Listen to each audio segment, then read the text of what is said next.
अस्सलाम वालेकुम to my lovely YouTube viewers and my lovely subscriber friends. Eid special recipe में मैं आपके लिए लेकर आई हूँ शीर खुरमा की रेसिपी। फ्रेंड्स, ये बनानी तो बहुत ही इजी होती है, बट इसकी तैयारियों में थोड़ा सा टाइम लगता है। एक रात पहले से ही इसकी तैयारियां शुरू हो जाती हैं और ईद नज़दीक है, क्यों ना मैंने सोचा कि आपके साथ मैं ऐसी ईद की और शीर की रेसिपी आपके साथ शेयर करूँ जिसके लिए आपकी शीर कम से कम 3 से 4 दिन या 4 से 5 दिन आप इजीली स्टोर कर पाएँ। तो इसके लिए हमें कुछ तैयारियों की ज़रूरत होती है। तो जिसके लिए ले लिए हैं मैं पूरे 1 किलो दूध की शीर बनाने जा रही हूँ। तो ये ले लिए हैं मैंने 3 से 4 टेबलस्पून कच्चे चावल। आप चाहें तो सिके वाले भी ले सकते हैं, बट ओरिजिनल टेस्ट कच्चे वालों में ही आता है। ये मैंने 10 से 15 यहाँ पर भिगो कर रखे हुए हैं, 2 घंटे पहले भिगो कर रखे हुए थे पिस्ता। और ये 6 से 7 मैंने इतने बड़े बड़े छुआरे भिगो कर रखे हैं, गर्म पानी में डाले हुए थे फ्रेंड्स। और ये 10 से 12 ही मैंने यहाँ पर बादाम भिगो कर रखे हैं। इसके जब हम टाइम पर इसको छीलेंगे और जब हम इसमें ऐड करेंगे। और ये सभी चीज़ें मैंने गर्म पानी में 3 से 4 घंटे भिगो कर रखी हुई हैं।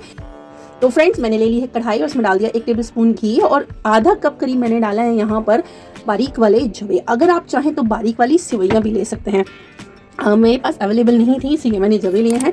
अगर आपके पास सेवइयाँ अवेलेबल हो तो आप वही लीजिएगा। अच्छे से गोल्डन ब्राउन कलर देते ही फ़ौरन इनको निकाल लेंगे कढ़ाई में से और इन्हें ठंडा होने देंगे। और उस कढ़ाई में जवे फ्राई किए थे उसी में हमने फुल फैट क्रीम वाला दूध ऐड कर दिया है। मैंने एक बार ये पहले से बॉईल करके रखा हुआ था, अब इसमें बॉईल करा हुए में हमने इसमें कढ़ाई में ऐड किया है ये फुल क्रीम मिल्क। अब ये जो चावल मैंने लेकर रखे हुए थे, क्वांटिटी मैं पहले ही बता चुकी हूँ, तो इसे डालकर मिक्सी के जार में हल्का सा ग्राइंड कर लेंगे। मैंने 1 से 2 टेबलस्पून पानी ऐड किया था जब ये चावल मैंने ग्राइंड किए थे। तो मेरे चावल कुछ इस तरीके से बारीक बिल्कुल पेस्ट बन चुका है। ये देख सकते हैं आप, बिल्कुल फाइन वाला पेस्ट बनाया। मैंने कोर्स या ग्राइंड नहीं किया है, बिल्कुल फाइन बनाया है। हमारा जो दूध है वो एक बार बॉईल हो चुका है, तो इसीलिए मैं इसमें ऐड कर रही हूँ आधा कप यहाँ पर चीनी। आप चाहें तो यहाँ पर मिश्री भी ऐड कर सकते हैं, एक बार धो के तब ऐड करें। और वो चावल जो मैंने पहले से पीस कर रखे हुए हैं वो भी चलाते चलाते इसमें ऐड कर देंगे ताकि वो नीचे जाकर तले पर चिपके नहीं। और बीच बीच में इसमें चलाते रहें ताकि ये जो चावल है उसके लम्स ना पड़े। और जो मैंने छुआरे लिए थे उसके बीच में से गुठलियाँ निकाल कर कुछ इस तरीके से मैंने इनको कट कर लिया है। आप चाहें तो इन्हें लंबे लंबे भी कट कर सकते हैं, मुझे ये राउंड में ही अच्छे लगते हैं। आपको जो कन्वीनियंट लगे आप वैसा कर सकते हैं। और इसी तरीके से थोड़ी थोड़ी देर में हर चीज़ ऐड करते रहें, एक एक बॉयल आता रहे और फिर एक एक चीज़ें ऐड करते रहें। अब मैंने इसमें एक बॉयल आने के बाद ऐड कर दिए हैं सिवई और छुआरे।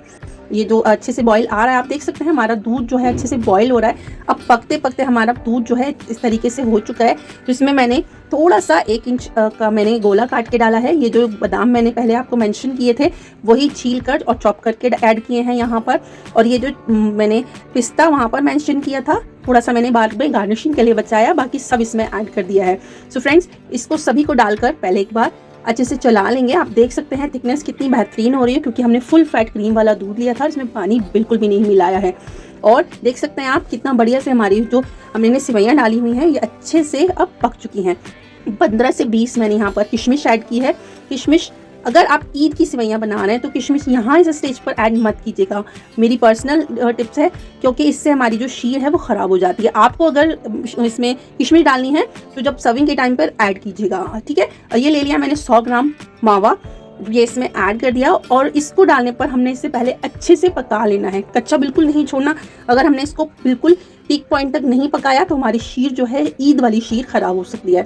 मावा ऐड कर रहे हैं तो बहुत अच्छे से इसको पका लें, बिल्कुल पका लें। और अच्छे से पकने के बाद इसको रख दें ठंडा होने के लिए, या गैस पे से फ्लेम पे से उतार दें। और दूसरी वाली कढ़ाई में हमने 2 टेबलस्पून देसी घी ऐड किया है।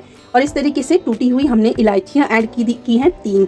आप चाहें आपको अच्छी लगती हो तो और ज़्यादा भी ऐड कर सकते हैं, और अच्छी नहीं लगती तो यहाँ स्किप कर सकते हैं। 1 टेबलस्पून मैंने यहाँ पर मगज़ के बीज लिए हैं, उन्हें अच्छे से इतना बहुत बिल्कुल लो फ्लेम पर, और घी अगर गर्म है तो फ्लेम को बंद कर दें।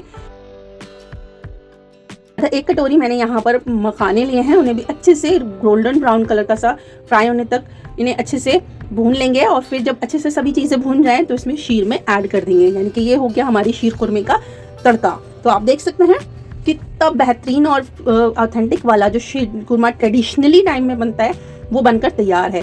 इसमें एक अच्छी सी फ्रेग्रेंस लाने के लिए हमने इसमें 1 टेबलस्पून करीब खेवड़ा वाटर ऐड किया है, जिसमें इसकी जो फ्रेग्रेंस है बिल्कुल रॉयल वाली आने वाली है।